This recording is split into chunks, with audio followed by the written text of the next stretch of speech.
ಇಂದಿರಾ ಗಾಂಧಿ ವಿರುದ್ಧ BJP leaders ಇದೀಗ ಕಿಡಿಕಾರ್ತಾ ಇದ್ದಾರೆ. ದೇಶಕ್ಕೆ ಅಲ್ಲ, ಆಗ ಇಂದಿರಾ ಗಾಂಧಿಯವರಿಗೆ ಆಪತ್ತು ಬಂದಿತ್ತು ಎಂದು ಕಿಡಿಕಾರ್ತಾ ಇದ್ದಾರೆ.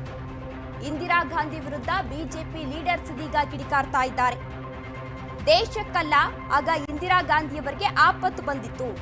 ತುರ್ತು ಪರಿಸ್ಥಿತಿಯನ್ನ ಹೇರಿದ್ದು ದೇಶಕ್ಕಾಗಿ ಅಲ್ಲ, ಅಧಿಕಾರವನ್ನ ರಕ್ಷಿಸಿಕೊಳ್ಳಲು ತುರ್ತು ಪರಿಸ್ಥಿತಿಯನ್ನ ಏರಿಕೆ ಮಾಡಲಾಗಿತ್ತು ಎಂದು ಹೇಳ್ತಾ ಇದ್ದಾರೆ.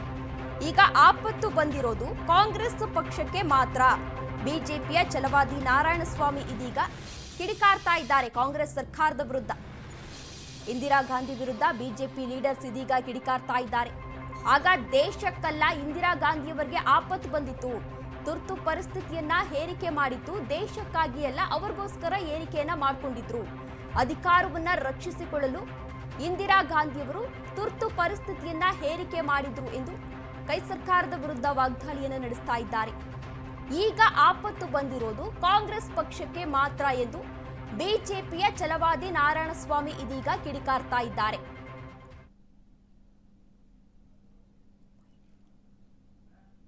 ಇಂದಿರಾ ಗಾಂಧಿ ವಿಚಾರವಾಗಿ ಇದೀಗ ವಾಗ್ದಾಳಿಯನ್ನ ಕೂಡ ನಡೆಸ್ತಾ ಇದ್ದಾರೆ.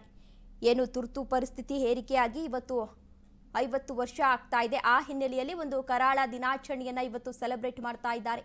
ಛಲವಾದಿ ನಾರಾಯಣಸ್ವಾಮಿ ನೇತೃತ್ವದಲ್ಲಿ ಕರಾಳ ದಿನಾಚರಣೆಯನ್ನ ಆಚರಿಸಲಾಗ್ತಾ ಇದೆ.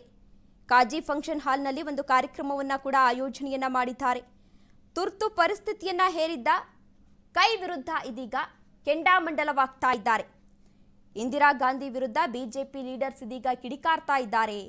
ದೇಶಕ್ಕಲ್ಲ, ಆಗ ಇಂದಿರಾ ಗಾಂಧಿಯವರಿಗೆ ಆಪತ್ತು ಬಂದಿತ್ತು. ಆ ಹಿನ್ನೆಲೆಯಲ್ಲಿ ಅವರು ಈ ರೀತಿ ತುರ್ತು ಪರಿಸ್ಥಿತಿಯನ್ನ ಹೇರಿಕೆ ಮಾಡಿದ್ರು ಎಂದು ಇಂದಿರಾ ಗಾಂಧಿಯವರ ವಿರುದ್ಧ ವಾಗ್ದಾಳಿಯನ್ನು ನಡೆಸಿದ್ದಾರೆ. ಆದರೆ ನೀವು ಮಾಡಿದ್ದು ದೇಶಕ್ಕಾಗಿ ಅಲ್ಲ, ಕೇವಲ ನಿಮ್ಮ ರಾಜಕೀಯ ಬೇಳೆ ಬೇಯಿಸಿಕೊಳ್ಳಲಿಕ್ಕೆ, ಜೊತೆಗೆ ನಿಮ್ಮ ಅಧಿಕಾರವನ್ನ ರಕ್ಷಣೆ ಮಾಡಿಕೊಳ್ಳಲಿಕ್ಕೆ ಆ ಕಾಲದಲ್ಲಿ ನೀವು ತುರ್ತು ಪರಿಸ್ಥಿತಿಯನ್ನ ಏರಿದ್ದು. ಇದು ನಿಮ್ಮ ಸ್ವಾರ್ಥ ಸಾಧನೆಯೇ ಹೊರತು ಇದರಿಂದ ದೇಶಕ್ಕೆ ಅನ್ಯಾಯ ಆಗಿದೆ. ಆದ್ರಿಂದ ಆವತ್ತು ಆಪತ್ತಿನಲ್ಲಿ ಸಂವಿಧಾನ ಇತ್ತೇ ಹೊರತು ಇವತ್ತು ದೇಶದಲ್ಲಿ ಯಾವ ರೀತಿಯ ಆಪತ್ತು ಇಲ್ಲ. ಈಗ ಆಪತ್ತು ಬಂದಿರೋದು ಕಾಂಗ್ರೆಸ್ ಪಕ್ಷಕ್ಕೆ ಮಾತ್ರ. ಅವರಿಗೆ ಭಯ ಆಗ್ತಾ ಇದೆ. ಯಾಕೆ?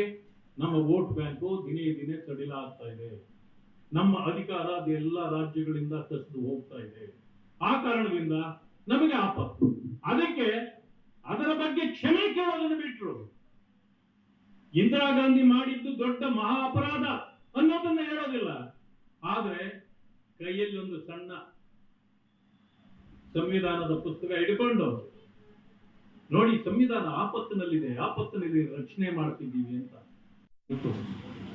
ಆದ್ರೆ ನೀವು ಮಾಡಿದ್ದು ದೇಶಕ್ಕಾಗಿ ಅಲ್ಲ, ಕೇವಲ ನಿಮ್ಮ ರಾಜಕೀಯ ಬೇಳೆ ಬೇಯಿಸಿಕೊಳ್ಳಲಿಕ್ಕೆ, ಜೊತೆಗೆ ನಿಮ್ಮ ಅಧಿಕಾರವನ್ನ ರಕ್ಷಣೆ ಮಾಡಿಕೊಳ್ಳಲಿಕ್ಕೆ ಆ ಕಾಲದಲ್ಲಿ ನೀವು ತುರ್ತು ಪರಿಸ್ಥಿತಿಯನ್ನ ಏರಿದ್ದು.